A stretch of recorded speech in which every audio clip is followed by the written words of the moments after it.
money, money, money, money. Crazy about my money. Psychologie des grands traders de Tammy Cabbage. Pourquoi certains traders gagnent-ils des millions pendant que d'autres perdent tout? Et si le secret ne résidait pas dans la stratégie, mais dans le mental? Présentation du livre et de l'auteur. Tammy Cabbage est un expert en finance, ancien trader professionnel, diplômé de grandes écoles et enseignant dans de nombreuses institutions. Il a exercé dans les plus grandes salles de marché à Londres, notamment chez BNP Paribas. À travers ses formations et ses livres, il a contribué à démocratiser les bases du trading tout en mettant en avant un aspect souvent négligé, la psychologie du trader. Psychologie des grands traders n'est pas un manuel technique. C'est une plongée dans l'univers mental des traders d'élite, une exploration des biais cognitifs, des réactions émotionnelles et des mécanismes internes qui séparent les gagnants des perdants. Ce livre a marqué les esprits par son honnêteté, ses anecdotes concrètes et sa volonté d'aider chacun à se transformer mentalement pour réussir durablement. Résumé détaillé des chapitres. Chapitre 1. Comprendre la psychologie du marché. Tammy commence par rappeler une vérité essentielle. Les marchés sont profondément irrationnels. Ils ne réagissent pas aux faits, mais à l'interprétation de ces faits par les investisseurs. Il explique comment les cycles de peur et d'euphorie rythment les tendances boursières et pourquoi un trader qui comprend cela prend une longueur d'avance. Il cite l'exemple des bulles spéculatives et des cracks pour illustrer l'impact massif de la psychologie collective. Il met aussi en garde contre l'excès de rationalité. Vouloir absolument expliquer chaque mouvement de marché peut conduire à des pertes. Accepter une part d'incertitude, c'est déjà se préparer mentalement à mieux trader. Chapitre 2. Le mental du gagnant. Qu'est-ce qui distingue un trader moyen d'un trader exceptionnel? Ce n'est pas la stratégie, mais l'attitude mentale. Le trader gagnant sait garder son calme dans la tempête, gérer les phases d'euphorie comme les périodes de perte. Tammy insiste sur l'importance de la résilience, de la gestion émotionnelle et du détachement vis-à-vis des résultats à court terme. Il développe longuement le concept de flow, cet état de concentration optimale où le trader est aligné avec le marché. Atteindre cet état nécessite de la préparation mentale, des routines et une connaissance fine de ses réactions internes. Chapitre 3. Les pièges psychologiques du trader. Ce chapitre est un inventaire complet des biais cognitifs qui sabotent les performances. Le biais de confirmation qui pousse à ne voir que les informations confortant nos opinions. L'illusion de contrôle qui fait croire qu'on peut dominer le marché alors qu'en réalité, de nombreux paramètres nous échappent. L'aversion aux pertes qui mène à des décisions irrationnelles comme le fait de moyenner à la baisse, c'est-à-dire acheter encore lorsque le marché va contre nous, espérant un retournement. Tammy illustre ces biais par des situations concrètes vécues par des traders, comme l'obsession de valider ses idées en ignorant les signaux contraires, ou la tentation de renforcer une position perdante pour ne pas avoir tort. Il propose des techniques de prévention. Tenir un journal de trading dans lequel on note chaque décision, ses raisons et son état émotionnel du moment. Faire des pauses régulières pour prendre du recul. Mettre en place des règles strictes et non négociables pour l'entrée et la sortie des positions. Il invite également à se poser systématiquement les questions suivantes avant chaque décision. Suis-je influencé par un biais émotionnel? Est-ce que j'agis selon mon plan ou sous le coup d'un stress? Si je n'étais pas déjà en position, est-ce que je prendrais la même décision maintenant? Ces exercices d'auto-questionnement visent à instaurer un dialogue intérieur constant, un audit mental de ses choix qui est la clé pour progresser durablement et réduire l'impact de l'inconscient sur le trading.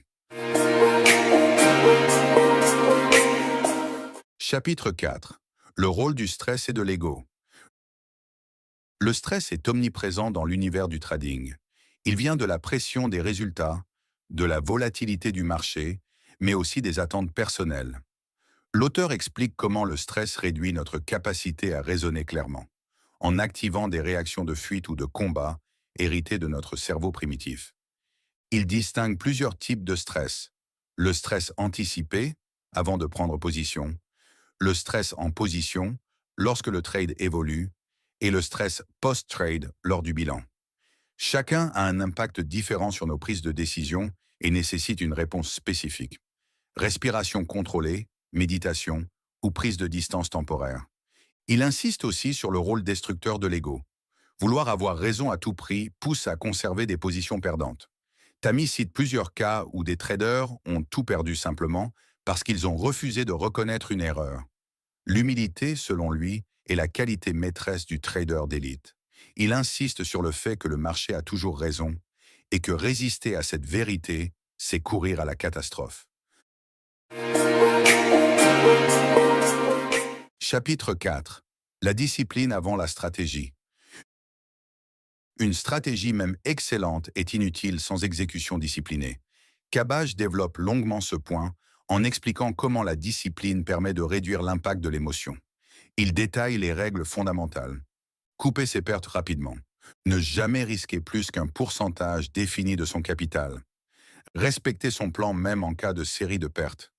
Il montre que la discipline ne se limite pas à l'exécution technique, mais qu'elle est aussi mentale et émotionnelle. Par exemple, savoir ne pas trader quand les conditions ne sont pas réunies, c'est aussi faire preuve de discipline. Il recommande de ritualiser le passage à l'action, vérifier ses conditions d'entrée, relire ses règles, respirer profondément, visualiser calmement l'évolution potentielle de la position. Il illustre ces principes par des témoignages de traders professionnels qui ont survécu à des crises majeures grâce à leur rigueur mentale. Il insiste aussi sur l'importance de la constance. C'est en répétant les bons comportements jour après jour qu'on crée un avantage durable. Chapitre 6. Développer une routine gagnante. Le succès ne vient pas du hasard mais d'une organisation méticuleuse. L'auteur propose une routine type quotidienne. Revue des marchés, méditation, visualisation des scénarios, analyse post-trade. Il insiste aussi sur l'importance du sommeil, de la nutrition et du sport dans la performance cognitive. Tammy partage un exemple concret de routine efficace. Se lever tôt, prendre un moment de calme pour méditer, lire les nouvelles économiques sans chercher à anticiper les marchés, analyser les graphiques objectivement, établir des plans d'action écrits, puis effectuer une session de trading concentrée suivie d'un débrief. Il compare le trader à un athlète de haut niveau. Chaque détail compte. Il explique que le mental s'entraîne comme un muscle et que plus on renforce sa discipline quotidienne, plus on devient capable de gérer la pression. Il partage également des outils de suivi comme le journal de performance, les checklists et l'analyse statistique de ses trades. Il recommande aussi des indicateurs personnels comme l'énergie mentale, la clarté émotionnelle ou le niveau de confiance, à noter chaque jour pour détecter les tendances invisibles. Chapitre 7. Apprendre à perdre. C'est probablement le chapitre le plus contre-intuitif. Pour gagner en bourse, il faut apprendre à perdre. Accepter les pertes comme faisant partie du jeu est crucial. Refuser de perdre, c'est souvent perdre encore plus. Cabbage distingue les bonnes pertes, prises calmes selon le plan, et les mauvaises pertes, issues d'un comportement émotionnel. Il insiste sur la nécessité de dédramatiser la perte. Perdre, c'est le prix à payer pour rester dans le jeu. Ce qui compte, c'est la manière de perdre. Contrôler, mesurer, sans affect. Il enseigne comment rebondir après une perte, réajuster son état d'esprit et reconstruire sa confiance. Il évoque l'importance de revenir en mode simulation, de relire son journal, de parler avec un mentor ou une communauté. Il explique aussi que la peur de perdre peut bloquer l'action et qu'un trader paralysé est un trader en danger. La vraie force est de continuer, avec lucidité et confiance, même après un échec cuisant. CO qu'il faut retenir. Le mental surpasse la stratégie technique. Les biais cognitifs sont des pièges invisibles. La discipline est non négociable. Le stress et l'ego doivent être maîtrisés. La réussite passe par une routine stable. Apprendre à perdre est une compétence essentielle. Mini-quiz. Pourquoi les marchés sont-ils qualifiés d'irrationnels selon Tammy Cabage? Quelle est la différence entre une bonne perte et une mauvaise perte? Quelle est la place de l'ego dans les erreurs fréquentes des traders? Conclusion. Ce que vous venez de découvrir peut transformer votre manière de trader, mais aussi votre rapport au succès. Ce n'est pas la stratégie qui fait la différence, c'est votre psychologie. Si vous avez aimé ce résumé, abonnez-vous, commentez et partagez. Et restez connectés. Le prochain résumé, c'est Respire de Maud Ankawa, un guide de transformation intérieure.